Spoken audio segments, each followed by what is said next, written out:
Welcome to our Getting Started with VSight Remote video. My name is Gerda, and in this video, I will give you a quick tour of our platform from an expert point of view. VSight offers you the possibility to collaborate in different ways that regular video platforms cannot provide. Once you log into VSight Remote, you will land in the lobby, where you will see an overview of created rooms and meetings, as well as different menu options on the left. Rooms, meetings, and users allow you to start a session in different ways. You can also easily invite guests via other options, but more about that in the next video. Let's dive into a session to take a closer look on possibilities there. Once I have another user with me in the session, I can use Live Pointer for video stream, collaborate on pictures,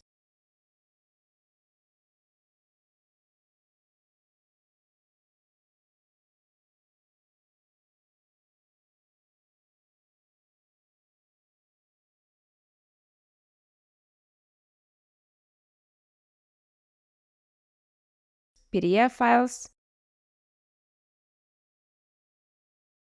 make 3D annotations,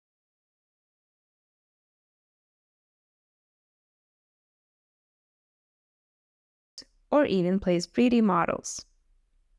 I can use ticketing system to assign a follow-up for another technician, or simply add additional information and close the ticket.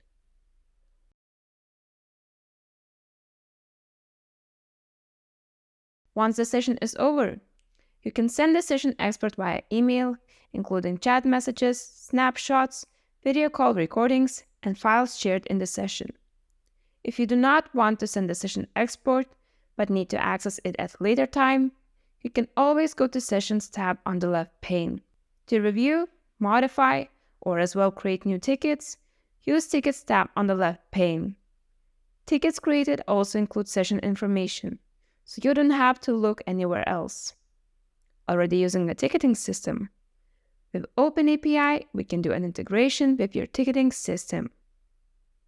Thank you for watching. For more videos, check out our channel, and for additional information, visit www.vsight.io.